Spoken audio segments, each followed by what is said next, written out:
The story begins with a rare and majestic crested ibis, a symbol of good fortune.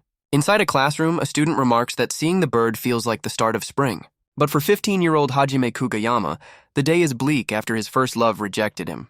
His despair is interrupted when a girl with an intense look summons him to the equipment room. Hajime jolts up in absolute shock, stammering out his acceptance of her request. She, however, remains cool and collected, flicking her hair back nonchalantly. As she walks away, he's left completely baffled, wondering what she could possibly want. Little does he know, she's secretly reviewing her elaborate hand-drawn plan to make his heart race. The school building stands quietly, setting the stage for their mysterious meeting. A terrified Hajime arrives at the equipment room, expecting to be disciplined for something unknown. Before he can react, Momose lunges from the shadows, her expression wild and unsettling. The door slams shut behind them with a deafening crash, trapping them in the dim room. She clamps a hand over his mouth, silencing any scream before it can escape his lips. They tumble to the floor with her pinning him from behind, leaving him utterly bewildered. Her long hair conceals her face as she holds him in a surprisingly firm, unyielding grip. She leans in close to his ear, her silent presence making him blush and sweat profusely. Her own wide-eyed panic reveals a critical truth. This was not how things were supposed to go. Her plan was a cute Guess Who game, a stark contrast to the terrifying reality she created. In a desperate second attempt, she tries to be playful, but her intense expression only terrifies him more. The plan backfires spectacularly again, as he finally recognizes his terrifying assailant is just Momose. In a last-ditch effort, she tries to ask about cats, but her expression remains utterly terrifying. Her clumsy attempt plunges them both into a state of total mutual panic. A flashback reveals her sweet plan to whisper in his ear, a stark contrast to her yanking him around the room. He recoils in terror, now convinced she's some kind of cat-like creature, as she realizes she's messed up again. His fear suddenly shifts to genuine concern as he notices her flushed face, asking if she's sick. His unexpected kindness completely short-circuits her brain, leaving her frozen in disbelief. Believing he's upset her, Hajime erupts into a frantic, sweaty apology for some unknown crime. She can only stare back, clutching her jacket as she internally insists this was all a terrible accident. Still overwhelmed by the bizarre encounter, Hajime scrambles backward on the floor to create distance. His panicked retreat accidentally sends a heavy storage shelf toppling down directly towards him. He spirals into a panic, convinced his frantic apology only made him seem even weirder. Meanwhile, Momose slumps against the wall outside, utterly mortified by her own disastrous performance. Her mind races, replaying every single catastrophic moment of their encounter in excruciating detail. She clutches her jacket, her heart hammering against her ribs from the sheer stress of her failed plan. Later, he tries to rationalize the bizarre meeting to his friend, who remains completely unimpressed by his logic. The path home, however, is marked with ominous warnings of bears emerging from hibernation. Nearby, an old man naps peacefully on the roadside, blissfully unaware of any danger. Hajime stumbles upon the scene and immediately jumps to the worst possible conclusion. But the corpse suddenly springs to life, annoyed that Hajime has mistaken him for dead yet again. As Hajime trembles from the shock, the old man clarifies this is the fourth time his nap has been so dramatically interrupted. The next day at Niigata Prefectural High School, the aftermath of the encounter lingers. Hajime spirals into a panic, realizing his tendency to act without thinking has struck again. His friend calmly sips his drink, confirming this impulsive behavior is nothing new. He even reveals Hajime's embarrassing middle school nickname, Hasty Hajime, much to Hajime's shock. The friend's words strike deep, suggesting this very trait is why Momose might dislike him. Hajime imagines a powerful Momose declaring he'll never be with her because of his rashness. Snapping back to reality, he stoically dismisses the idea of them ever dating, which puzzles his friend.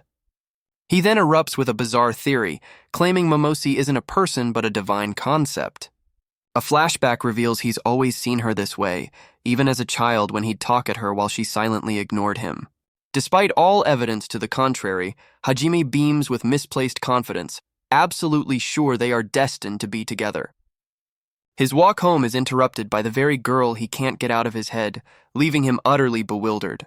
She reveals her reason for stopping him, a wedding magazine held with a strangely determined look on her face. Hajime is completely baffled as she suddenly appears before him, brandishing the unexpected reading material.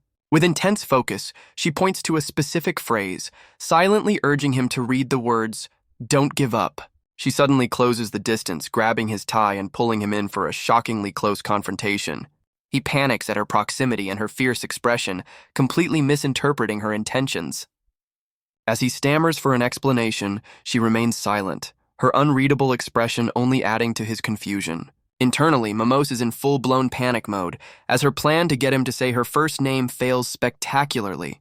Her secondary plan to make his heart flutter with a smile also crashes and burns, sending her into a spiral. Oblivious to her turmoil, Hajime seizes the moment to show off his knowledge, launching into wedding dress trivia.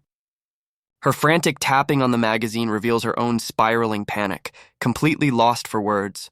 But Hajime completely misreads the situation, seeing her panic as a golden opportunity to finally talk to her. He seizes the moment, launching into an enthusiastic monologue while she stands frozen by the roadside. His words are met with a deafening silence, his hopeful expression instantly dropping. He realizes his wedding dress trivia has short-circuited her brain, a familiar and dreadful feeling washing over him. A flashback confirms this has always been their dynamic, even back in elementary school. He remembers trying everything to get her attention, but she always remained distant and unreadable. The memory of his younger self's desperate attempts to connect with her flashes through his mind.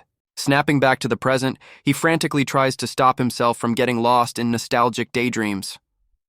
Despite the crushing awkwardness, his resolve hardens, determined to make this conversation work.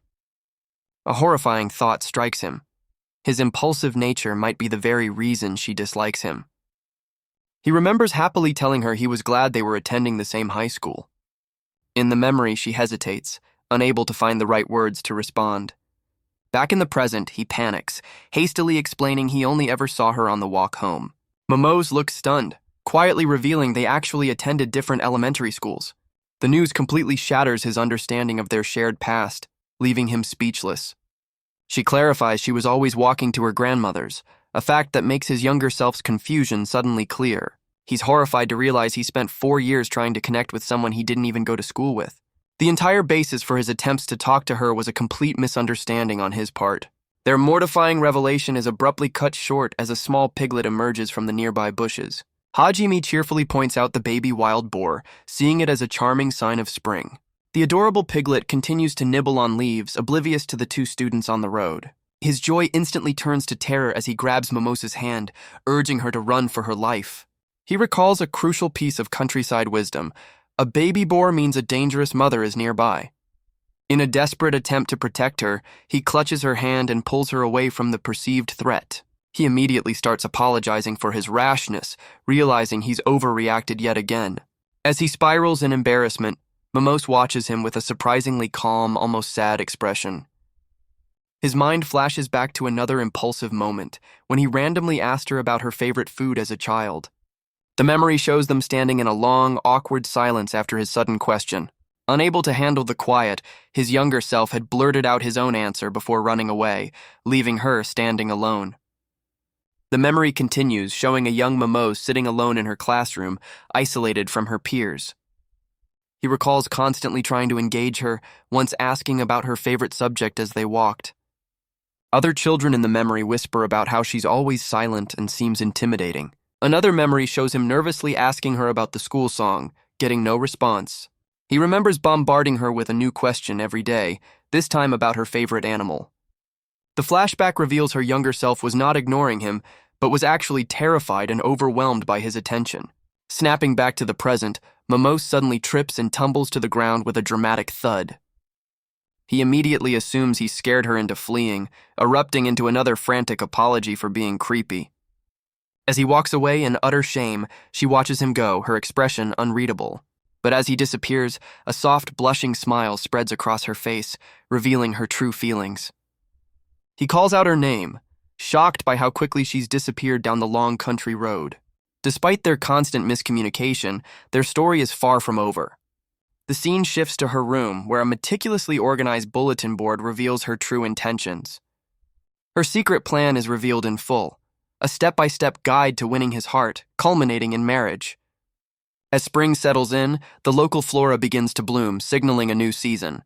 A school staffer happily harvests the plants, preparing for a seasonal feast as students look on. Back in the gym, Hajime looks utterly horrified by the announcement of the physical fitness tests. Momose, however, appears cool and collected, her hair tied back as she prepares for the 8 events. His friend, however, stares ahead in wide-eyed shock, completely rattled by something. It's revealed that the sight of Momose's ponytail was so shocking, it caused Hajime to faint for a full minute. Hajime reflects on his dislike for fitness tests, surprised by the unusually lively atmosphere of the class. He's suddenly snapped out of his thoughts by a cheer for someone named Akira, catching him completely off guard. The cheer is for a popular and athletic girl, whose friends remind her of her goal to be number 1 in every event. Hajime is stunned to learn that this girl excels not just in academics but in sports as well, making her a true prodigy. But when it's Momose's turn to throw, her attempt results in a shockingly poor distance of only 30 centimeters. Her athletic failures continue in a disastrous montage, with abysmal results in every single test. She eventually collapses in utter defeat, her body trembling as Hajime watches in stunned silence. Internally, she's devastated, frustrated that her goal of being number 1 has been so thoroughly crushed. Akira's friends approach, casually remarking that her lack of athletic skill is completely expected, despite her intelligence. One friend even pats her head, calling her persistent failure impressive, a comment Hajime finds shockingly cruel. Akira explains she's just pushing Momose to meet her own high standards, leaving Hajime stunned by her attitude. His awe grows as Akira launches a ball over 60 meters, her power leaving him completely starstruck.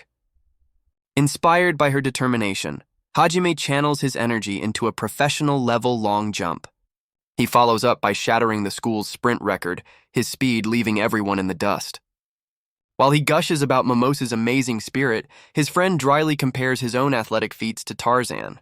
His friend then questions why someone so athletic isn't in a sports club, a thought that makes Hajime shudder. He frantically explains his aversion to pain, stemming from a traumatic dodgeball incident in 2nd grade. He then watches Momose, admiring her courage for facing her weaknesses head-on. He's captivated by her determined expression, still in disbelief that someone like her even exists. The teacher interrupts his thoughts, informing him that his test results require a do-over. Hajime stares in disbelief, utterly confused by the teacher's announcement. The teacher cheerfully declares the situation perfect, pointing to Momose as the solution. He explains that since Hajime's sit-and-reach score wasn't recorded, he needs a retest. The now-empty gym creates an isolated and tense atmosphere for the two of them. They sit alone at the testing station, surrounded by a surreal, flowery aura of awkwardness. Hajime's mind short-circuits at the unbelievable reality of being measured by Momose. His heart hammers in his chest as he nervously submits to her, wondering if he'll survive. Momose leans in with a terrifyingly serious expression, informing him she'll be pushing his back. Her plan was to gently touch his back for a heart-fluttering moment, but her nerves make her tremble. He completely misreads her determination, silently pleading with her not to do whatever he thinks she's planning. He accidentally blurts out his thoughts, but she remains unnervingly composed. With surprising gentleness, her fingers make contact with his back. She holds her position, her intense focus making him even more nervous. Internally, she celebrates her success while he remains utterly clueless about her true intentions. Confused by the lack of force, he encourages her to push a little harder. His simple request sends a jolt of panic through her, their faces now inches apart. In a sudden, panicked motion, she grabs his head and forces it forward. Convinced he's angered her, he erupts into another frantic apology, completely misreading her flustered state. Her clumsy attempt to help escalates, resulting in an awkward and painful-looking maneuver. The situation spirals out of her control, leaving her frozen in a state of pure, wide-eyed panic. Her face flushes bright red, startled by the sudden and intense physical contact. The disastrous maneuver leaves Hajime unconscious on the floor as Akira watches in utter horror. The next day, Hajime wears a neck brace, claiming he's strangely accustomed to this chaos, much to his friend's disbelief. The story then shifts focus to a majestic salmon, signaling another unique aspect of their rural school life. While the boys are subjected to a special lesson on salmon, the girls look on in absolute shock. The home economics teacher cheerfully announces the girls' much more pleasant task for the day, baking cookies. Momose, however, approaches the simple assignment with an aura of grim, world-ending determination. Her friends, Meimei and Kinshin, are completely baffled by her intense motivation for baking. She reveals an incredibly detailed, step-by-step plan, treating the cookie recipe like a critical mission. Her friends can only stare, wondering why she's treating a simple baking project with such extreme seriousness. Her friends are in awe of Akira's perfectionism, amazed she's leaving nothing to chance. Akira works with scientific precision, measuring temperatures and weighing ingredients while her friends goof off. They watch, completely mesmerized, as she moves with unbelievable grace, speed, and meticulous care. Her friends conclude that this obsessive attention to detail is exactly why Akira is the top student. Seeing Momose's intensity, her friends try to intervene, telling her to relax and let them help. Momose quietly stops them, shyly admitting that she wants to give these cookies to someone specific. With a deep blush, she confesses she's making them for someone she likes, her determination now clear. A stunned silence fills the room as her friends process this surprising revelation. They suddenly erupt with excitement, calling her reason adorable and understanding her intense focus. One friend grabs her hands, reassuring a flustered Momose that her careful efforts will definitely result in delicious cookies. Hajime takes one bite, his face twisting in horror as he declares the cookies are terrible. The scene flashes back to the moment she presented the disastrous treats, her friends watching the tense exchange from afar. Her friends cringe, recalling his brutally honest verdict that sent Momose into a state of shock. A flashback reveals the critical error. Akira had mistaken a container of mustard powder for sugar. Her friends realize with dawning horror that she didn't just use salt, but a full-on mustard powder substitution. From a distance, Hajime's friend laments that Akira always seems to fail at the most important moments. Back in the present, Hajime frantically apologizes, insisting he's just too honest to lie about the taste. He begins coughing violently, the unique flavor catching in his throat as Momose watches in alarm. Panicking, she lunges to help, clumsily covering his mouth with a handkerchief in a move that looks like an attack. Her friends watch in dismay as her simple attempt to offer aid is once again misinterpreted as a bizarre assault. He gasps for water, and a panicked Momose scrambles towards a nearby faucet. In her frantic state, she grabs a hose and blasts him directly in the face with a torrent of water. Drenched and sputtering, Hajime is left completely bewildered by her extreme reaction. Her friends realize they have to step in, knowing that once Momose panics, she's an unstoppable force of chaos. Soaked to the bone, Hajime's only thought is relief that he'd already finished the cookie. He then turns to a stunned Momose and unexpectedly asks if she has any more of the disastrous treats. His bizarre request leaves everyone, including her approaching friends, completely baffled. He explains that despite the strange taste, he was just happy she made something for him, leaving her utterly speechless. Fearing he sounded weird, he quickly pivots, awkwardly inviting her to walk home with him and his friend. He then bolts in embarrassment, leaving his friend to deal with the awkward aftermath of the encounter. Meanwhile, Momose is left behind, convinced she's completely messed up the encounter yet again. She clutches the handkerchief he used, her face a mask of flustered, wide-eyed panic. A closer look reveals the handkerchief is adorned with cute, hand-sewn patches of a cat and a frog. Her panic melts away into a blissful, blushing smile as she holds the handkerchief close.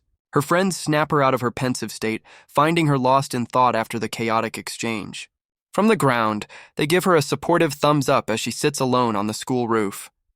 Hajime's friend notes that her friends now also see Hajime as a decent guy, much to Momose's surprise. The story then shifts focus to a far greater threat, a mighty Asian black bear in the nearby mountains. The bear is paraded through the school grounds in a truck, becoming an impromptu lesson on wildlife safety. Back in the classroom, the teacher announces it's exam season and calls a confident Momose to receive her test first. The teacher reveals that despite the advanced questions, Momose is the only student in the entire grade to get a perfect score. Her academic dominance continues as she effortlessly achieves perfect scores in every subject, from chemistry to math. She even scores 120 points on the history exam, acing questions meant for upperclassmen and leaving the teacher speechless. Hajime can only watch from his seat, completely captivated by her effortless brilliance. In stark contrast, his own scores are a disaster, with his friend questioning how he even managed to score a single point. He slams his desk in frustration, declaring he hates studying just as much as sports because they both hurt him. His bizarre logic continues as he claims failing tests is fine, since it doesn't cause physical pain, much to his friend's confusion.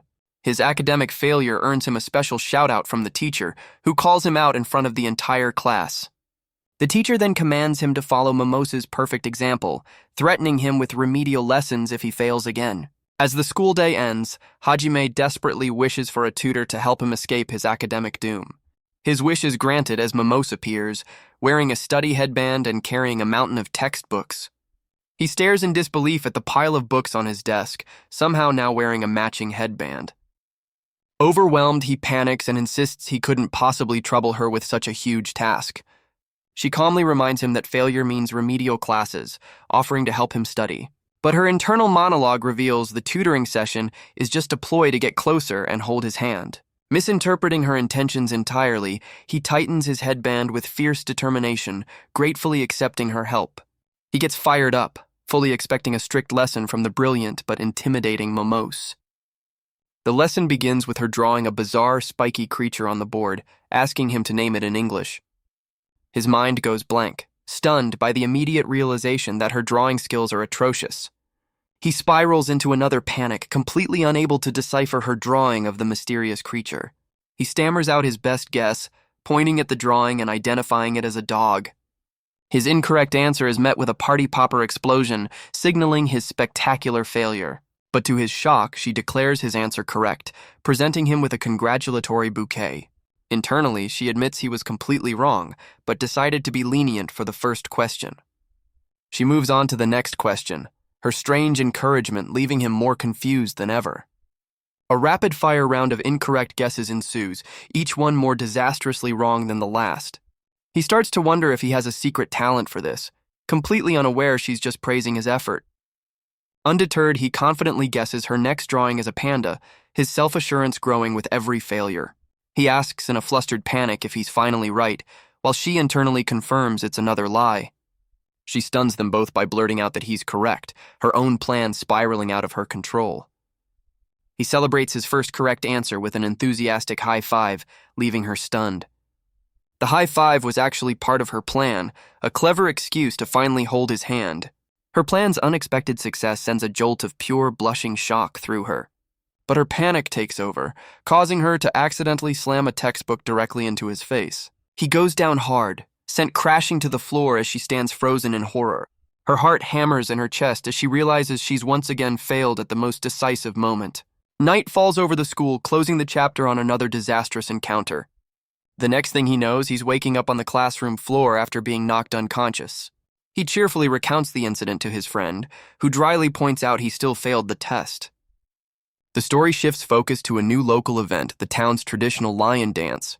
A flashback shows a terrified young Hajime being bitten by a lion dancer, a local tradition he clearly misunderstood. The scene shifts to the girl's changing room, where one of Momose's friends panics about forgetting her gym clothes. Momose calmly opens her locker, revealing 5 spare sets of gym clothes she'd prepared just in case. When another friend forgets a notebook, Momose reveals she has an entire carton of them ready to go. The trend continues as she produces a massive bag of erasers for yet another forgetful friend. Her friends are left completely dumbfounded by her seemingly endless supply of school essentials. She quietly admits that being overly prepared is the only way she can keep her nerves in check. Hajime's friend connects the dots, realizing this is why she creates such meticulous, detailed plans. Hajime is completely in awe of her foresight, while his friend notes it's because he's her polar opposite. The point is immediately proven as Hajime panics, having just realized he forgot his own textbook. His panic is interrupted by a note from Momose, summoning him to a mysterious meeting at Benton Rock. He arrives to find her standing there like a goddess, surrounded by a powerful aura and several mysterious boxes. Hajime looks up at her from the rocky shore, completely bewildered by the dramatic setup. The location is revealed to be a remote island watchtower, adding to the mystery of her intentions. His confusion turns to panic as a sign reveals they're at the Love Lighthouse, a famous spot for couples. Internally, Momose reviews her 7-step plan, having prepared numerous props for their meeting. Her detailed notes outline his potential favorite foods, a desperate attempt to find a topic for conversation. But her meticulous plan is instantly ruined when a wild monkey snatches the paper right out of her hands. They both watch in stunned silence as the creature makes off with her secret strategy. With her plan gone and her props scattered, the entire operation is declared an immediate and total failure. Ignoring the chaos, Hajime panics, asking if the monkey hurt her in any way. He continues to fret over her, assuming she must have been terrified by the wild animal. But the truth is revealed. Without her script, Momose is completely unable to speak. He offers her a handkerchief out of concern, only to realize he doesn't actually carry one. She can only stare back at him, her eyes wide with panic, unable to form a single word. Her continued silence worries him as he calls out her name, confused by her reaction. They end up sitting by the shore in a long, awkward silence, the waves lapping at their feet. He has a sudden stroke of genius, offering her a stick to write in the sand since she can't seem to talk. He watches eagerly as she writes her message, completely unaware of the devastating words to come. The tide begins to wash away her message, which cruelly states that she finds him annoying. He spirals in horror, believing he's annoying, while she internally frets over her poorly worded message. As the tide erases her words, she desperately tries to write a new message to fix her mistake. Overwhelmed by her failure, she bolts from the scene, leaving a stunned Hajime calling out to her. He yanks her back just in time, warning her of a massive wave about to crash over them. Her eyes widen in shock, completely stunned by the sudden danger and his protective grab. The wave drenches them both, and he immediately checks if she's okay despite the salty spray. He turns to find she's disappeared, only for the familiar old man to tell him she already left. The quiet country road is empty, marking the lonely end to their chaotic meeting. Alone and soaked, Momose quietly wrings the seawater from her skirt. She stands barefoot and defeated, her shoulders slumped in utter disappointment. She wrings out her soaked sock, her school bag and shoes lying drenched beside her. Standing barefoot by the water, she looks utterly defeated by the day's disastrous events. But her mind flashes back to the moment he grabbed her, his concern overriding the chaos.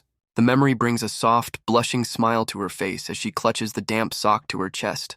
Meanwhile, Hajime sits with the old man, convinced he's ruined everything and that she now hates him. The story shifts to the school's annual sports festival, an event promising reward for effort. A flashback begins showing the students assembled on the field for the day's events. A younger Hajime is seen stretching, his expression already one of pure misery.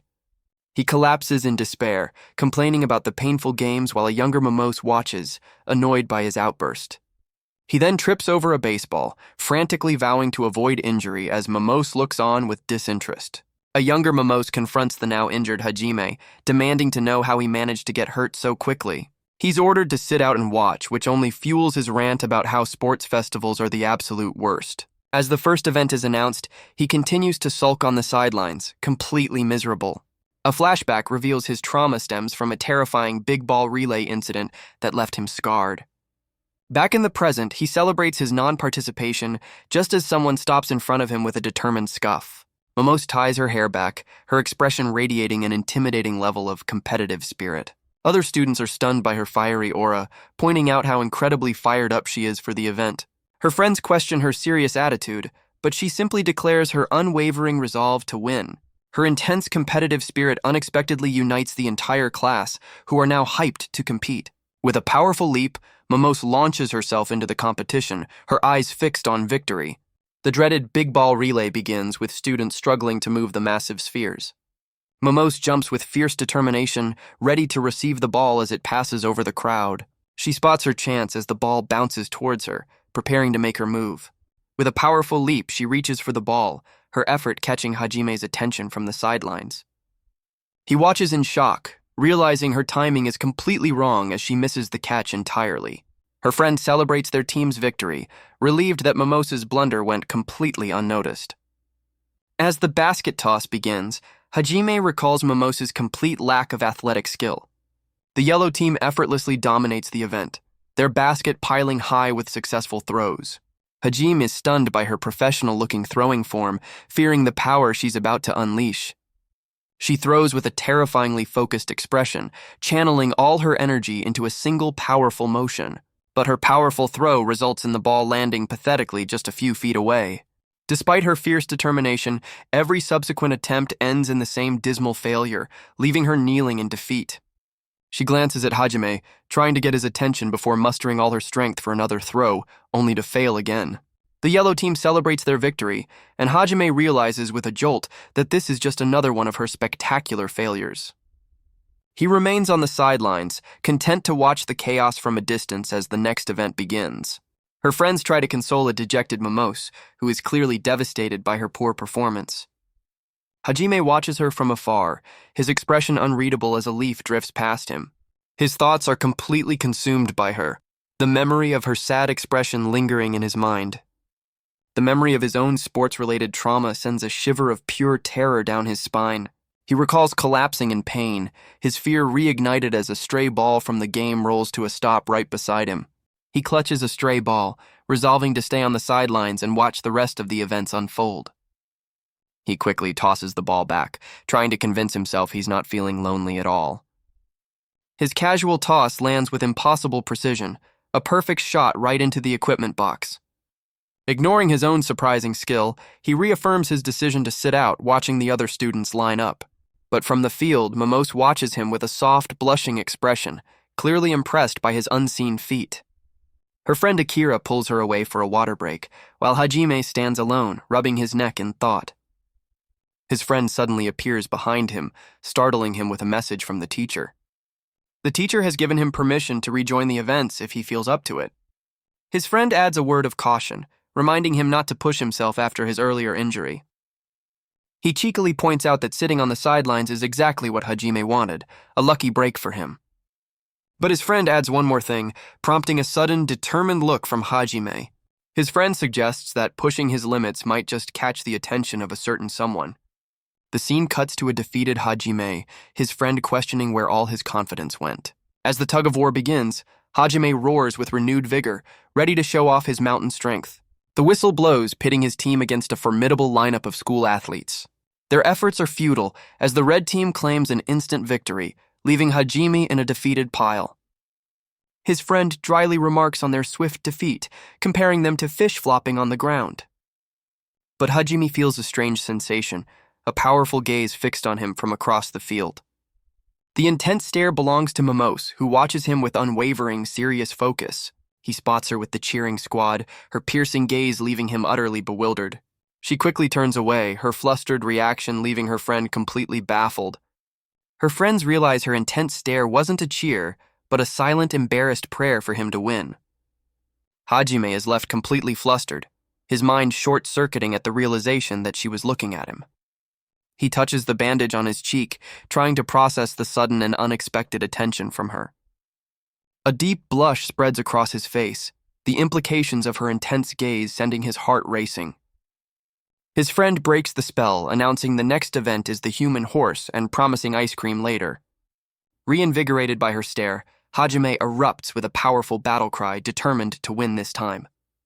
The teams line up for the grueling event, with Hajime's group facing a team of athletic powerhouses. The red team achieves a swift and decisive victory, sending their opponents flying in defeat. His friend watches the aftermath in dismay, questioning their class's weakness and wondering if Hajime survived the fall. From the sidelines, Akira casually wonders if Hajime's team is all right, while Momose watches with growing concern. The final event is announced, a pole-toppling match with triple points on the line, giving their team a shot at a comeback. The whistle blows and Hajime charges into the fray with reckless abandon, determined to push forward no matter what. Momose screams from the sidelines, completely baffled by his sudden and intense burst of effort. He frantically tries to strategize, his mind racing amidst the escalating chaos of the game. The brutal reality of the event sinks in, a physical clash of bodies against a wall of determined defenders. His friend grabs his shoulder, questioning if he seriously thinks he can survive the brutal challenge ahead.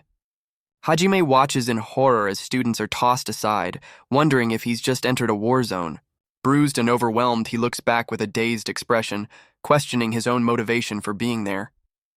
He realizes charging forward is a fool's errand, and decides retreating is the only way to survive the onslaught. But as he turns to flee, he sees Momose watching him from the sidelines with a look of pure, prayerful concern. Her worried gaze reignites his resolve, and with a sudden burst of determination, he turns and charges back into the fray. He leaps over the pile of struggling students, his mind questioning the sanity of his own reckless charge. A flash of her face reminds him of his true motivation, a sudden and powerful moment of clarity. He realizes all he wants in this moment is to fight hard enough to finally see her smile. His heroic effort is cut short as an opponent grabs him, sending him tumbling backward through the air. The world goes dark, and the next scene reveals the sterile sign of the school infirmary. His friend is on the phone, making an apologetic call to explain the situation. Lying bruised and bandaged in an infirmary bed, Hajime is officially declared unable to continue. He cries in utter despair, convinced that after this spectacular failure, she will never notice him again. He lies in bed, bruised and battered, realizing he completely misjudged his own limits. His friend dryly comments that he's lucky his head is so tough, to which he can only weakly agree. Just outside the infirmary, a worried Momose hesitates, gathering the courage to go inside. Her expression is a mixture of deep concern and a flustered blush, her eyes wide with emotion. From inside, an announcement declares the start of the cheering contest, the sounds of the festival continuing without him. Lying back down, Hajime weakly calls out to the teacher with an idea. He suddenly sits up, hoping his injury is a golden ticket out of all future gym classes, a hope the teacher immediately crushes. The teacher then pulls back the curtain, revealing Momose has come to visit him. Hajime tries to bargain for a spectator role, but the teacher shuts him down, blaming his own reckless charge. Defeated, he quietly admits his body moved on its own, driven by an impulse he couldn't control. He's consumed by embarrassment, convinced he can never face her again after his reckless display. Meanwhile, Momose's friends realize she's vanished from the cheering squad, frantically searching for her. Her friends gossip about her sudden disappearance, wondering if she impulsively ran off to see Hajime. Momose is indeed with Hajime, but she's frozen in a state of flustered panic. Her face is a canvas of pure anxiety, completely overwhelmed by the unplanned visit. The two of them are alone in the quiet infirmary, the silence between them thick with tension. He stares at her, completely stunned that she would actually come to check on him. She stands before him, her hands clasped nervously as he processes her sudden appearance. His mind races, trying to understand why the top student would visit a failure like him. She can only look back at him, her intense concern leaving her completely speechless. Her eyes are wide with a mixture of panic and concern, unable to form a single word. He looks back, equally flustered and confused by her silent, intense stare. His mind races, frantically debating whether he should break the silence or wait for her to speak.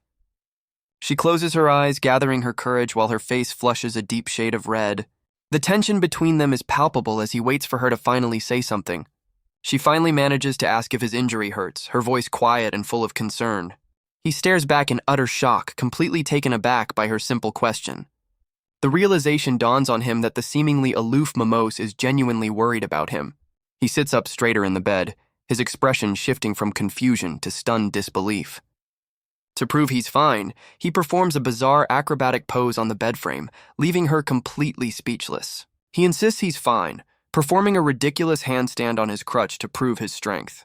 His absurd display earns him something he's never seen before, a genuine, relieved smile from Momose.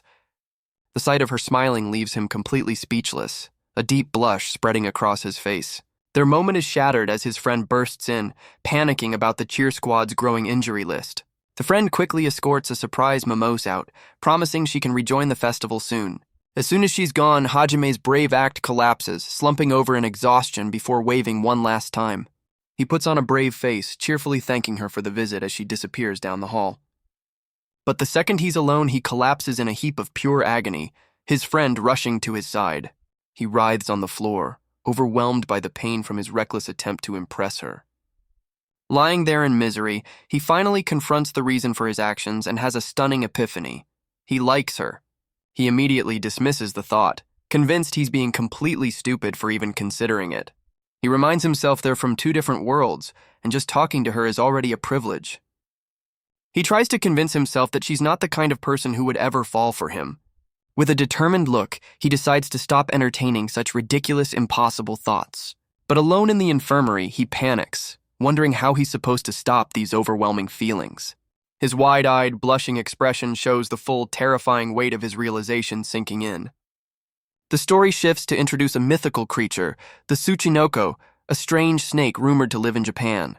A flashback shows the entire town getting swept up in a million-yen prize hunt for the elusive creature. Back in the present, Hajime stands outside the school, finally admitting to himself that he's in love with Momose.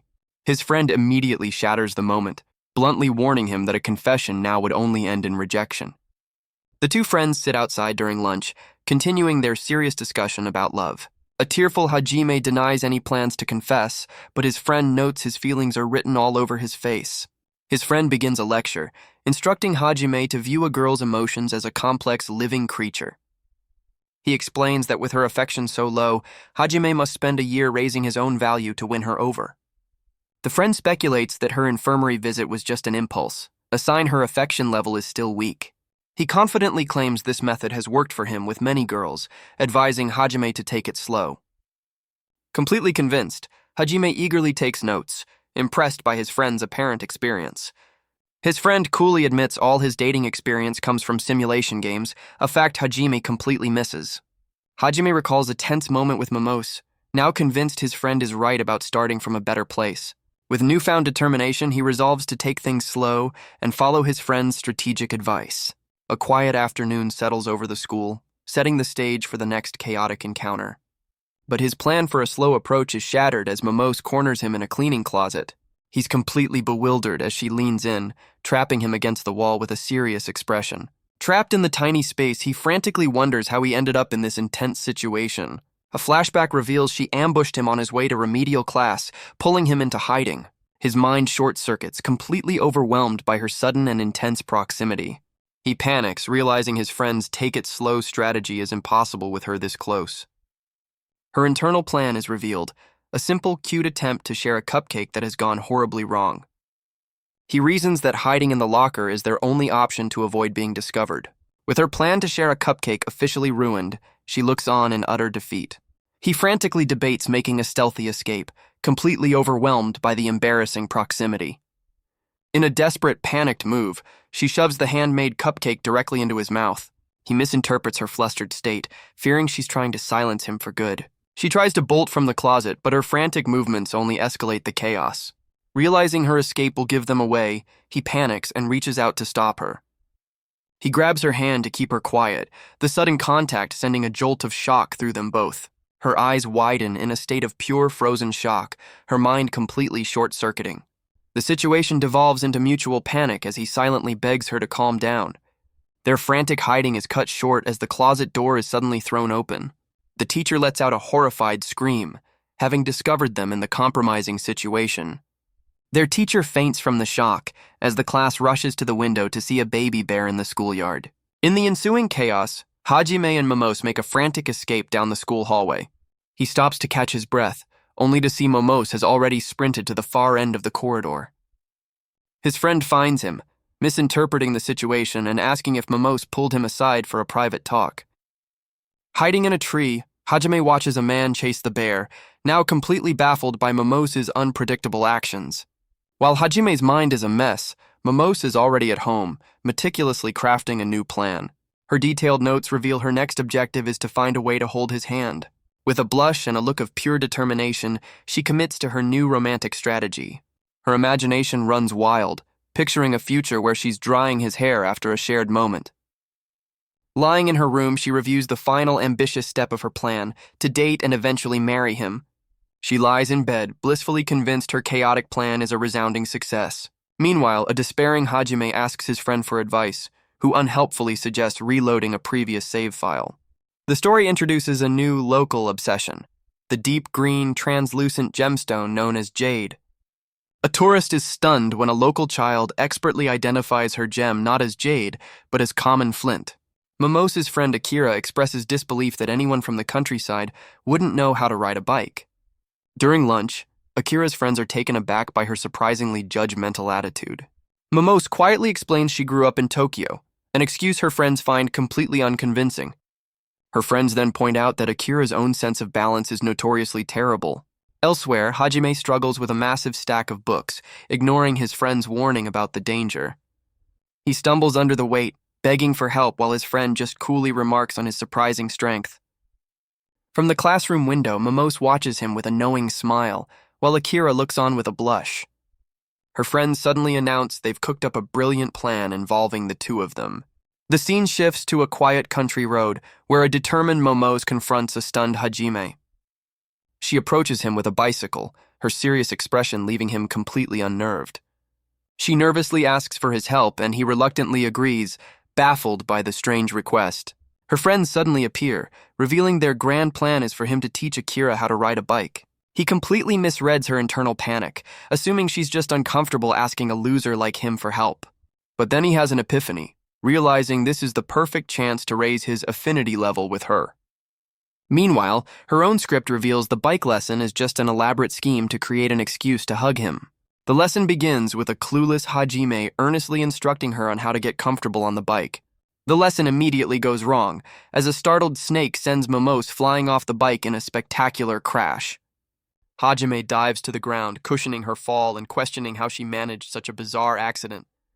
He quickly reassures a dazed Momose, telling her it's perfectly normal to struggle on the first try. A stroke of genius hits him as he excitedly suggests attaching training wheels to the bike. Blaming himself for the mishap, he diligently attaches the wheels, determined to make this lesson a success. With Momose now helmeted and stabilized, he confidently pushes her forward, certain she can't possibly fall again. His confidence is shattered as she somehow manages an even more dramatic crash, this time involving a startled Tanuki. Once again breaking her fall, a bewildered Hajime can only wonder how she defies the laws of physics. He comes to a new, illogical conclusion, now convinced the training wheels themselves must be the problem. Refusing to give up, he runs off to prepare for another attempt, blaming himself for her struggles. He tries a new tactic, holding the bike from the front and promising she's completely safe. His promise is immediately broken as a startled fox causes their most spectacular crash yet. The crash sends them tumbling into a nearby rice paddy, leaving a trail of wreckage. He emerges from the muck, completely baffled that she managed to defy physics and crash yet again.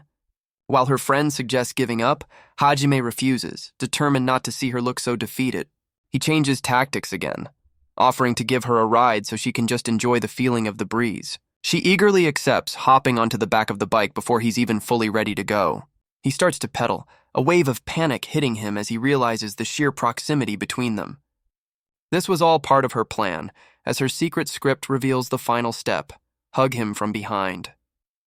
With a blissful, blushing expression, she leans forward, resting her head against his back in a gentle hug.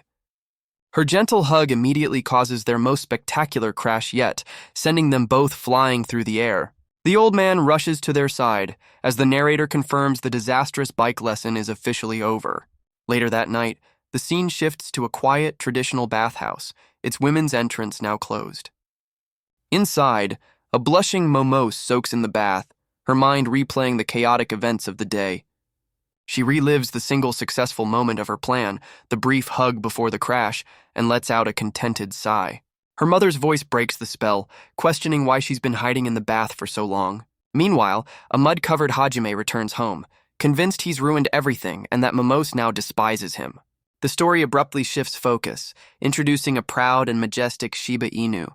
But the dog's pride is shattered as a raccoon steals its food, a harsh reality of country life. The next day at school, Momose's friends learn the train was stopped by a deer, sparking a new conversation. Akira explains her chaotic morning commute, having to take 5 different buses after a deer delayed the train. Her friends praise her incredible responsibility, amazed she's never late despite living so far away. In stark contrast, a disheveled Hajime stumbles in at the last second, earning a lecture from his friend. Later, he panics and turns down his friend's invitation, rushing to catch the train home. The scene shifts to a quiet rural station, setting a peaceful mood for his journey. But his calm is shattered as he jolts in his seat, his eyes widening in shock. He's stunned to see Momose sitting just a few seats away, also on her way home. He's completely flustered to be on the same train, trying to stay unnoticed by his crush. The tension mounts as he realizes the countryside train is just a single tiny carriage. He watches her read, his admiration growing for her dedication to travel so far every day. He tries to make himself small on the train, hoping to go completely unnoticed by Momose. But his plan fails when he spots her at the station, casually carrying a giant fish head in a bag. He follows at a distance, baffled by her choice of snack and learning it's a common countryside errand. Realizing they were just heading the same way, he's left to ponder this new, unexpected side of her. His confusion deepens when he sees her eating a normal snack, making the fish an even bigger mystery. Her attention is suddenly captured by a pile of sturdy branches lying by the side of the road. To his astonishment, she grabs a large stick and strikes a dramatic, heroic pose. He watches from hiding as she stashes her prize, realizing she has a surprisingly mischievous side. She brandishes the stick like a legendary sword, her eyes filled with a warrior's focus. The scene erupts into a chaotic, playful stick fight with her friends, revealing the true purpose of her quest. He watches in awe as she expertly wields the stick, looking like a master swordsman. After her duel, she admires her prize stick with satisfaction before continuing on her way.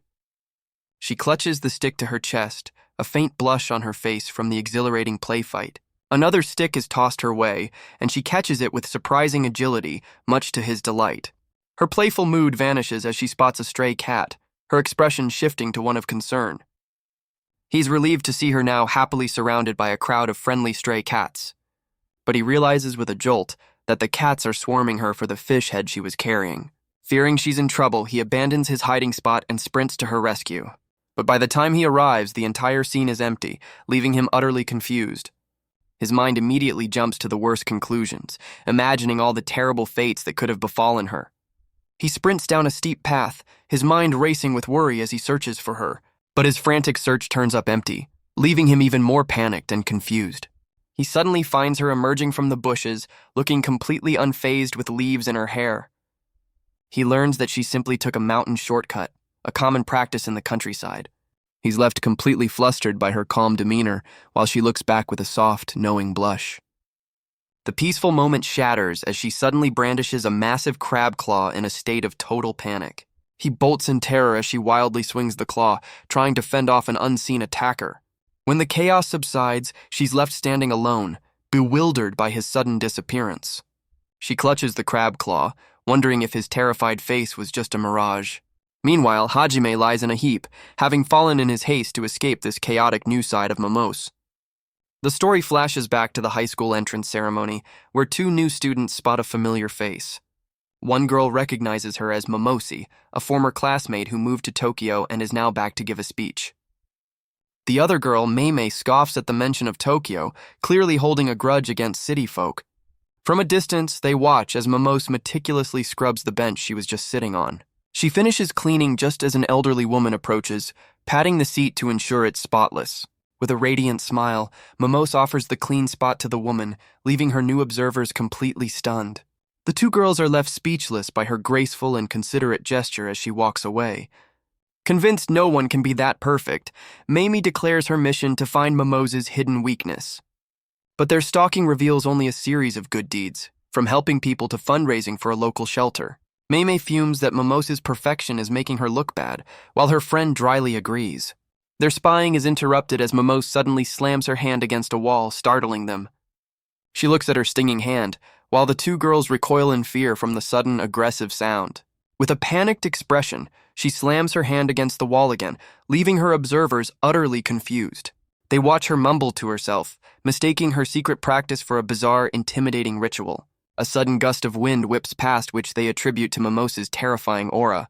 The wind snatches her speech papers, sending them flying away as the two girls watch in shock. Without a second thought, Momose leaps into a nearby stream to retrieve her precious script. Meimei panics and sprints forward, realizing those were the papers for the important entrance ceremony speech. Momose stumbles in the water, desperately trying to grab the papers before they're ruined. Meimei grabs a mud-soaked Momose, frantically pointing and ordering her to retrieve the escaping script. With surprising agility, Meimei leaps and catches the papers, earning praise from a smug Momose.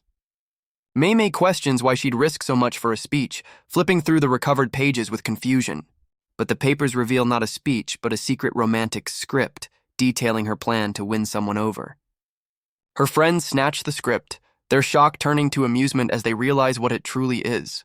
Covered in mud, Momose clutches the script and solemnly declares she has someone she wants to marry. As Momose wallows in doom, her friends realize the speech was just a cover for her romantic scheming. The tension breaks as her friends playfully tease a flustered Momose, patting her head in amusement. Meimei and her friend erupt in laughter, finding Momose's elaborate and failed plan absolutely hilarious. The scene transitions to the day of the entrance ceremony at Aomin High School. Despite the earlier chaos, a composed Momose takes the stage, ready to deliver her speech just in time. Meimei stands proudly in her borrowed uniform, having formed an unlikely alliance with Momose. Their moment is interrupted by a student questioning their lack of proper attire, forcing them to admit they forgot. The next day, Momose arrives with two perfectly wrapped cat-themed gifts as a thank you. She presents the gifts to a completely bewildered Meimei, a sly smile on her face. Her friends erupt in excitement, recognizing the gifts are based on their favorite idol cat mascot. Meimei is left speechless as she realizes Momose has given them hand-sewn plushies. The friend asks how she knew their favorite character, and Momose explains she noticed the keychains on their bags. As Momose apologizes for being observant, her new friends are completely touched by her thoughtful gesture. Overjoyed, they pull her into a group hug, their previous animosity completely forgotten. The scene shifts, showing the blonde friend nervously approaching Hajime with a box, setting up a new mystery. Meimei's friend joins her at the window, questioning what she's staring at down below. Her friend confidently predicts that despite Akira's quirks, her romantic efforts will ultimately succeed. Meimei pulls her friend into a hug, agreeing with a confident smile that everything will work out for Akira. But their confidence is misplaced, as Akira's attempt ends in disaster, tripping both Hajime and his friend. Watching the spectacular failure from the window, the two girls immediately retract their hopeful prediction. The story shifts focus again, introducing another local delicacy, the vibrant red shrimp from the Sea of Japan. A young boy casually identifies the shrimp by taste alone, a common skill for children in the countryside. His friend confronts him with disbelief, shocked that he still hasn't gotten Momose's contact information. Hajime visits his friend, only to find him completely absorbed in a dating simulation game on his computer. He lectures a panicked Hajime, explaining that in a dating sim, this failure would mean he's completely stuck. His friend offers a piece of sage advice to a desperate Hajime, who eagerly wants to know more. The friend reveals he overheard Momose asking someone to meet her at the library after her club meeting. A stunned Hajime realizes his friend is suggesting he seize this golden opportunity. The next day, he arrives at the library, determined to find the right moment to ask for her contact info. He sits down, immediately realizing the library's oppressive silence makes approaching her a Herculean task. He panics, suddenly convinced that following her into the silent library makes him look like a total creep. Just as he's about to give up and leave, a book is suddenly placed on the table right in front of him. He looks up to see Momose herself sitting directly across from him, her presence catching him completely off guard. He breathes a sigh of relief, seeing she's too absorbed in her reading to have even noticed him yet. But her calm exterior is a lie, as she's actually internally panicking, her heart pounding in her chest. Her mind short-circuits, wondering why he suddenly appeared in the library. Hajime is also a nervous wreck, hiding behind a book and convinced he can't go through with his plan. He retreats to the bookshelves to calm down, trying to come up with a good excuse to talk to her. But as he pulls a book from the shelf, he's met with her terrified eyes staring right back at him. The unexpected and creepy sight sends a jolt of pure shock through him. He frantically shoves the book back, trying to erase the bizarre image from his mind. On the other side, a mortified Momose quivers, while Hajime tries to convince himself he was just seeing things. He dismisses the vision as an illusion, just as Momose darts away in the background. He then sees her get up from her seat, realizing this is the perfect opportunity to make his move. With a sudden burst of courage, he decides to approach her with a plausible excuse about schoolwork. His plan is instantly foiled, as he's recognized by his friend's mother, who works at the library. He curses this classic countryside coincidence, his perfect opportunity now ruined by the surprise encounter. Defeated, he decides to just read his book, convinced he's missed his only chance. The quiet library scene settles, with the two of them sitting at the same table separated by a tense silence. He's tormented by the desire to get closer, even though he's already sitting right across from her. A powerful realization hits him as he questions his own hesitation, finally understanding what it means to be in love. Lost in thought, he frantically scribbles down strategies, completely oblivious to the library's closing announcement. He's snapped back to reality by the librarian, only to find that Momose has already packed up and left. Walking home, he berates himself for overthinking his strategy and letting her slip away. But his despair is cut short when he spots her on a park bench, calmly waiting for a friend surrounded by pigeons. He realizes this is his golden opportunity and musters the courage to approach her. He stands before her, fumbling his words as he tries to ask if they can get to know each other better. His attempt is drowned out by the blaring 5 p.m. town chime, ruining the moment.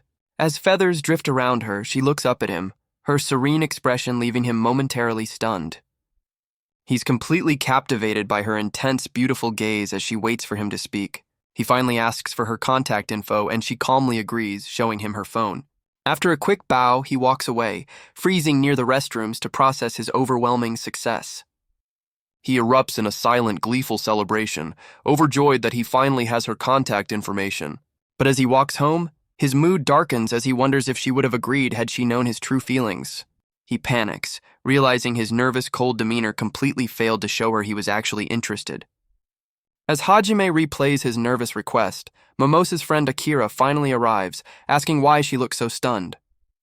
Momose is completely flustered, her mind still reeling from the unexpected encounter with Hajime. The story shifts to introduce the gray heron, a bird of the Japanese countryside. Its violent feeding habits often terrify onlookers, who mistake the bird for a monster. A flashback shows Momose proudly presenting her new romantic script to her friend Mei. She waits anxiously in the classroom after school, clutching her detailed plan. Looking up with a determined blush, she sees Hajime approaching the park bench where she's waiting.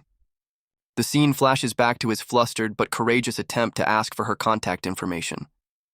Her eyes widen in a state of pure blushing shock as his words finally sink in, but her friend Mei completely misreads the situation, demanding to know if Momose has a crush on Akira. A tall girl appears, mistaking Akira for the boy who got injured at the sports festival. She apologizes for the confusion, leaving a flustered Akira completely speechless. The girl introduces herself as Urara, a former elementary school classmate of Akira's.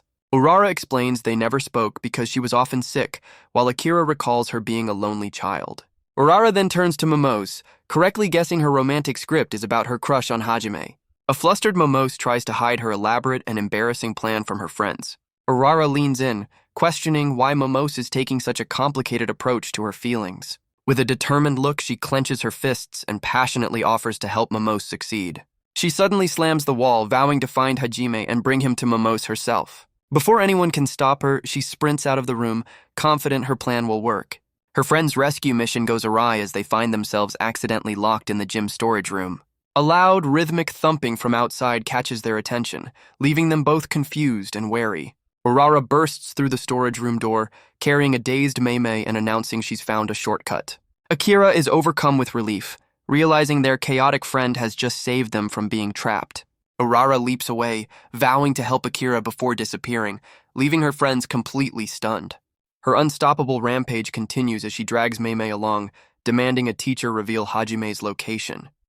Urara has a sudden, dramatic moment of realization, a new idea striking her mid-stride. She abruptly skids to a halt, finally pausing her chaotic search as her friends catch up. Turning back to a bewildered Akira, she passionately questions why she doesn't just confess her feelings directly. Mei then chimes in, offering to help Akira confess or even do the deed for her. Momose firmly rejects their help, pinning Urara to the ground to stop her reckless plan. With a determined blush, she insists that she must be the one to confess her feelings. To prevent her from interfering, Mei delivers a swift chop to a sprinting Akira's neck. As Mei drags an unconscious Akira away, a stunned Momose is left alone, completely baffled by the chaos. Her chaotic moment is interrupted as she runs directly into Hajime, who is taking out the trash. He nervously offers her the broom, completely unaware that Urara is secretly watching from a distance. An awkward silence falls between them as Momose closes her eyes, steeling herself for what she must do. He breaks the silence, nervously asking for permission to message her using schoolwork as an excuse. He immediately panics and backpedals, but she surprises him by quietly agreeing to his request. As her friends watch from hiding, she looks at him with a sincere blush, promising she'll be waiting for his message. Urara breaks down in tears, realizing her aggressive approach was completely wrong. Mei lectures the sobbing Urara, who confesses she just wanted to support Akira after being so happy to see her again. Meanwhile, an ecstatic Hajime celebrates his successful text exchange by frantically doing push-ups, shaking the entire house. The story introduces another local creature, the Japanese deer, said to be a familiar of the gods. The narrator explains these deer are incredibly strong, forcing drivers to find new routes to avoid a dangerous collision. A poster for the Aomi Town Summer Festival is shown, but a conversation reveals someone won't be able to attend. Momose's friends are disappointed, but she clarifies she's only going to Tokyo later for a wedding, not missing the festival. A teacher overhears their conversation, getting an idea as Momose's friends ask for souvenirs from the big city. The teacher approaches Hajime, asking if he's available during the summer holidays for a special task. He then asks a stunned Hajime to take Momose's place for a responsibility while she's away in Tokyo. Hajime completely mishears the conversation, his mind jumping to a terrifying conclusion. Momose is moving to Tokyo. He frantically tries to convince himself it was a mistake, shaking with denial as his friend watches in confusion. His panic intensifies when he receives a text from Momose, summoning him to the consultation office for a serious talk. He's now utterly convinced she's about to break the news that she's leaving for good. In the office, she sits surrounded by Tokyo guidebooks and dramatically declares she wants to discuss their future together. Seeing only the word Tokyo everywhere, a tearful Hajime accepts his fate, certain she's leaving him behind. But her secret script reveals this is just another elaborate plan to talk about their aspirations and grow closer. He watches her hold the papers, his heart sinking as he imagines her chasing her dreams far away from him. She presents him with a mountain of documents, which he mistakes for her meticulous life plan in the big city. When she mentions becoming a teacher, he flinches, imagining her pursuing that career miles away from him. His mind paints a picture of her as a brilliant teacher, effortlessly commanding a classroom with complex equations. He tearfully concludes she's so talented and intelligent that he can easily imagine her succeeding in any field. His imagination then casts her as a top beautician, so sought after that even celebrities would book her.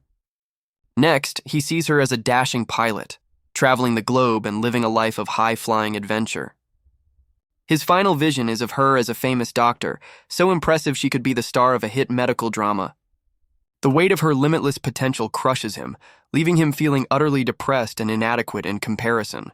He desperately wants to voice his support for her dreams, but his own insecurities hold him back. But her secret script reveals her true ambition has nothing to do with a career. She simply wants to be his wife. As he stumbles over his words, she blushes and giggles, lost in the happy fantasy of their future together. Mustering all his courage, he tearfully declares his full support for her move to Tokyo, leaving her completely stunned. A stunned Momose clarifies she's only taking a short trip, not moving away. Realizing his massive blunder, he flees the room in a state of pure mortification. Later that night, he furiously scrubs himself in the shower, calling himself an idiot for his outburst.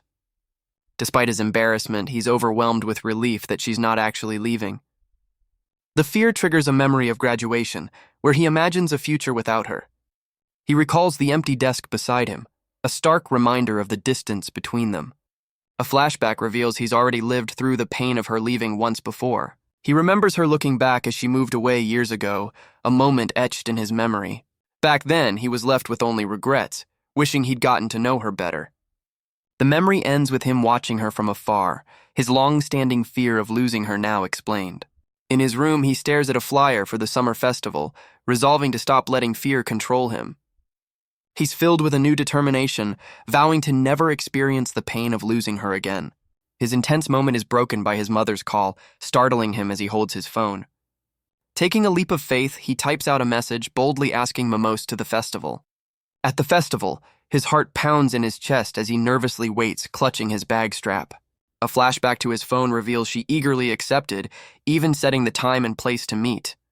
The reality of the situation hits him with full force as he realizes this is an actual date.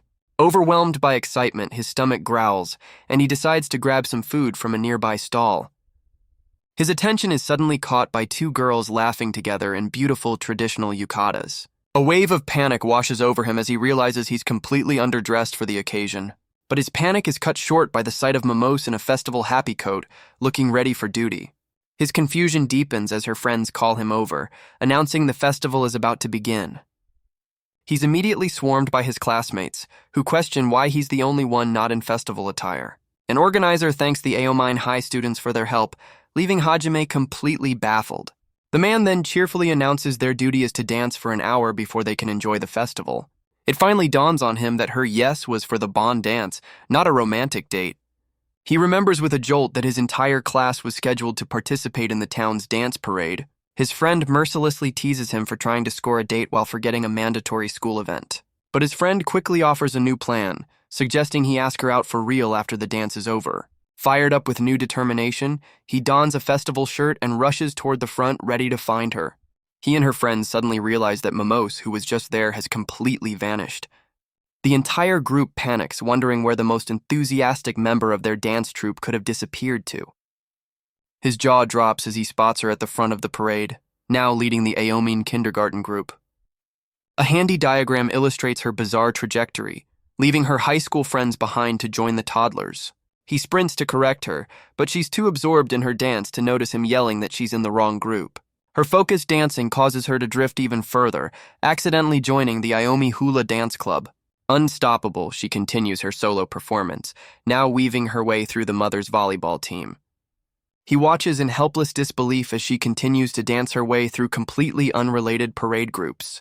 He realizes her slow, focused dance has put her directly in the path of the thundering Nishi High Sumo Club. Terrified she's about to be crushed, he abandons all caution and dashes forward to save her from the impending collision. He screams in terror, desperately reaching out as the sumo team barrels towards her. The parade ends with him flattened on the ground as the sumo team casually walks away from the scene. He frantically searches for Momosi, only to learn she somehow dodged the sumo team and ended up near the food stalls. His friend finds him looking completely disheveled, wondering how a simple dance could have caused so much chaos. As he wallows in defeat, her friends encourage him not to give up on asking her out for real. Filled with renewed determination, he grabs 2 ice pops and rushes off to find her for a second chance. His search leads him to his teacher, who informs him that Momosi has already left the festival with her friends. Crushed by the news, he stands frozen in despair, clutching the melting ice pops as his hopes completely shatter. Later, his friend tries to console him as they sit together, sharing some food after the disastrous evening. He reflects on his constant failures, sadly concluding he's pathetic for always getting his hopes up just to be let down. His friend desperately grabs him, trying to stall for time by suggesting more food. His despair is shattered by the sudden arrival of Momose and her friends, all in stunning yukatas. He stares in utter disbelief, completely frozen by the unexpected sight. A flashback reveals the truth as Momose looks at him with a hopeful blush. The phone shows it was actually Momose who invited him to the festival, not the other way around. She had received his message earlier, her face a mask of blushing shock. This was a key step in her romantic script, and she had leaped for joy at the opportunity. She trembled with excitement, barely able to believe he had actually asked her out. Back in the present, she nervously confirms that he was indeed the one who invited her. Her friends breathe a sigh of relief, having successfully held back Hajimi's shy friend to orchestrate the meeting. The narrator officially declares the start of their summer festival date as they stand together with drinks. A wave of shock hits Hajime as he finally grasps that she understood his invitation was for a real date. He excitedly points out a nearby landmark, reminiscing about a previous outing while she trembles beside him. Their stroll is interrupted when she suddenly tries on a terrifying demon mask, giving him a jolt. Behind the mask, her heart pounds with nervous excitement, her wide eye revealing her true feelings. While his friend recoils in shock, Hajime completely misreads her panic, wondering if she has a secret love for horror. His attention is then stolen by a food stall selling black yakisoba, a favorite dish from his hometown. He quickly dismisses the idea, realizing the squid ink would be a disastrous choice for a date. But as he turns away, he's surprised to see Momo staring intently at the very same food stall. She looks back at him with a hopeful blush, leaving him flustered by their shared, unspoken interest. He's delighted to see her enjoying the food, a shy blush spreading across her face. Having made their decision, they sit down to share the messy dish as her friends watch their date unfold. She's overcome with pure bliss, savoring the taste of the yakisoba with a contented expression. The messy meal leaves them both with squid ink on their faces, a fact he suddenly realizes with a jolt. But instead of embarrassment, a soft, fond smile spreads across his face. Finding the ink on her lips endearing, he decides she must be thirsty and offers to buy them drinks. He cheerfully dashes off in search of a vending machine, eager to get back to her. His search for a vending machine is cut short as a massive parade procession suddenly appears behind him. Meanwhile, Momose is startled by the parade as a hand suddenly shoots up from the crowd, right in front of her. He's immediately swallowed by the crowd stampede, a chaotic festival event that sweeps him away against his will. Panicked, she calls out his name and trips while trying to follow him into the chaotic crowd. The parade passes, leaving her sitting dazed and alone in the middle of the festival grounds. She spots his phone on the ground, a stark reminder that they've been completely separated. Her friends find her, but their plan to message him is foiled by the lack of signal in the dense crowd. Defeated, she sulks by a building, clutching her bag as the festival fun continues without them. She pulls out her secret script, revealing her goal for the night was to hold hands to avoid this exact situation. With tears in her eyes, a new wave of determination washes over her, refusing to let the night end in failure. The story flashes back to a younger Akira, drawing by herself as someone notes she's alone again. Another person remarks that Akira is hard to approach because she's so quiet and unreadable. A teacher tries to get other kids to include her, but they refuse, finding the silent girl too scary to play with. The flashback reveals a montage of her lonely childhood, always isolated from her peers. But her solitude was broken by a cheerful young Hajime who fearlessly tried to befriend her.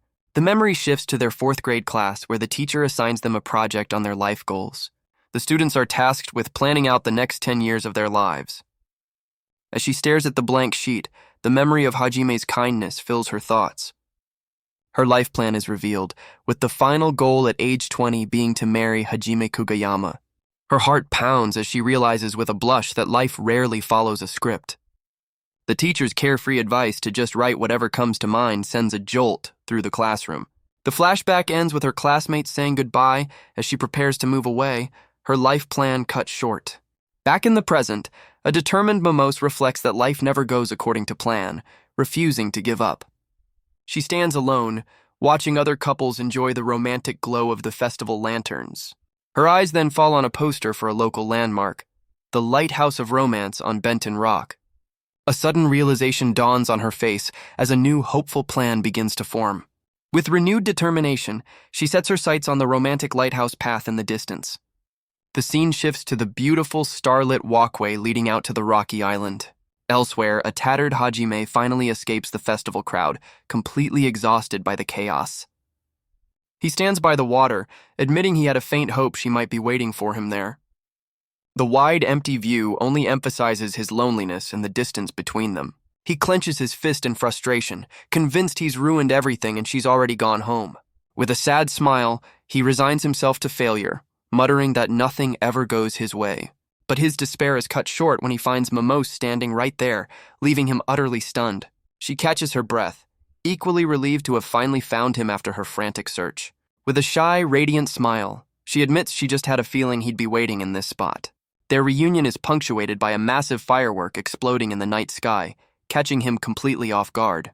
The sudden loud noise causes her to flinch violently, revealing an unexpected fear of loud sounds. As she stumbles from the shock, he instinctively reaches out and catches her, pulling her close to steady her. He quickly lets go, flustered by the sudden contact, while her heart pounds from being in his arms.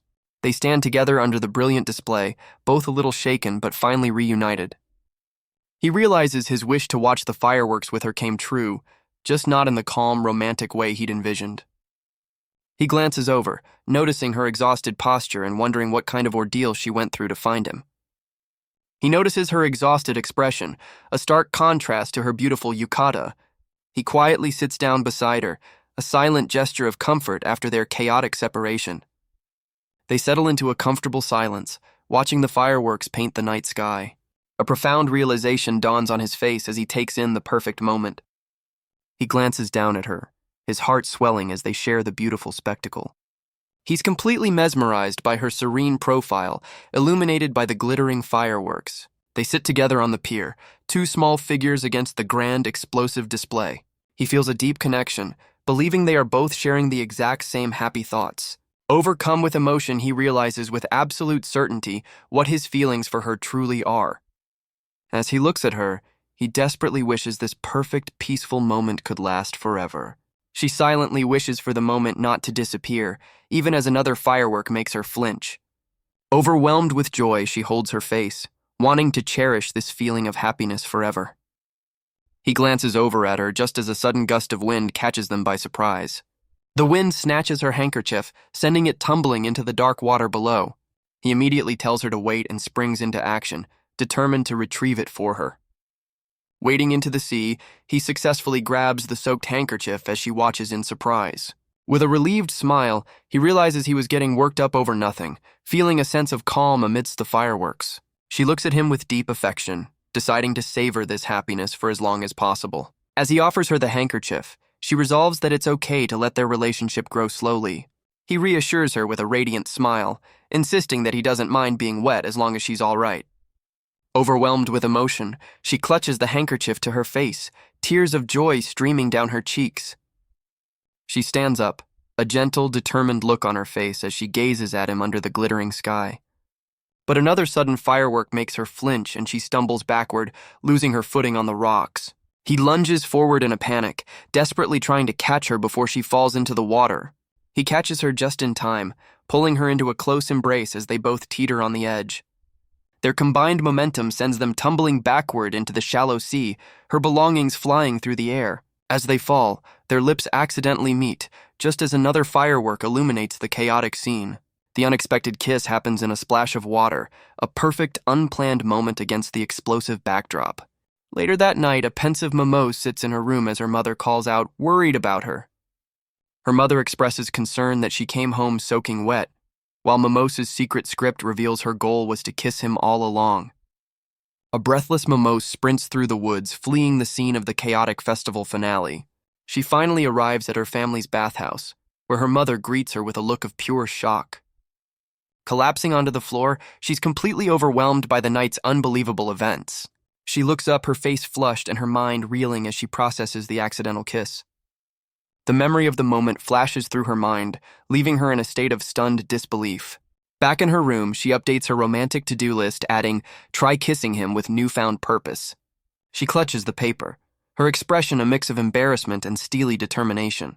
The next day in class, a completely dazed Hajime stares into space, unable to focus on the lesson.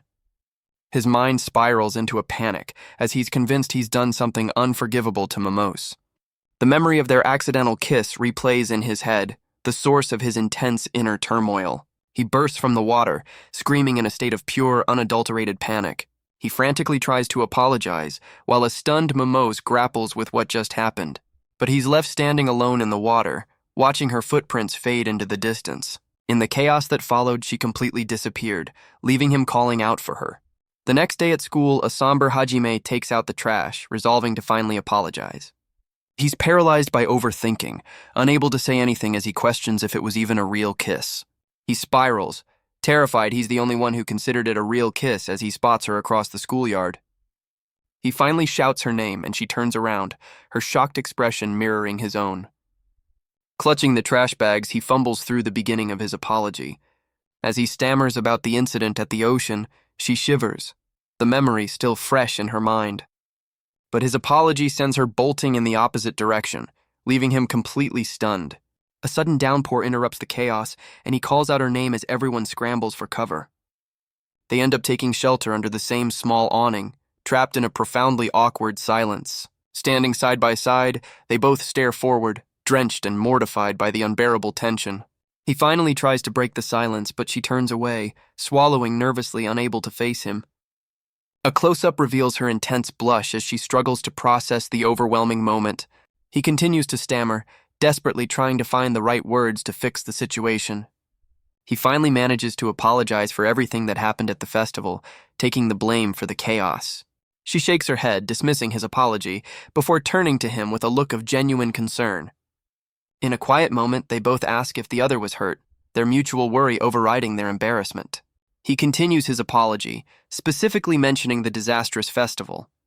But she interrupts, admitting with a deep blush that despite the chaos, she actually enjoyed it. He looks up in surprise, recalling the happy moments like sharing yakisoba and watching the fireworks. He confesses that just being at the festival with her was enough to make him happy. She finally turns to him, reassuring him with a sincere blush that she isn't angry with him. Her words leave him completely speechless, his mind reeling from the unexpected relief. But he presses on, awkwardly bringing up the moment they fell into the water. Overcome with embarrassment, she suddenly shoves him back against the garbage bins. Her hand nervously clenches his jacket as she tries to address the unspoken incident. Looking at him with pleading eyes, she quietly asks if they can keep their accidental kiss a secret. He stares back, completely flustered by her sudden and intense request. Still blushing, he stammers out an agreement to keep their moment a secret. As the sun breaks through the clouds, an awkward silence settles between them. He desperately tries to change the subject back to cleaning, just as a box of bandages drops to the ground. The box is ironically labeled Kiss, a brand of first aid bandages, reigniting their shared embarrassment. The awkwardness causes Momose to trip as Hajime is sent flying headfirst into the trash, right as their friend Akira arrives.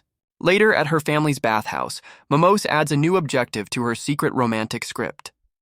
She holds up the revised plan, feeling a sense of accomplishment now that their secret is established. With a determined blush, she clutches the paper, her eyes gleaming with renewed romantic ambition. Her intense planning session is cut short when her mother calls for dinner, snapping her out of her thoughts. Her secret plan escalates with a new determined entry to kiss him properly, all by herself.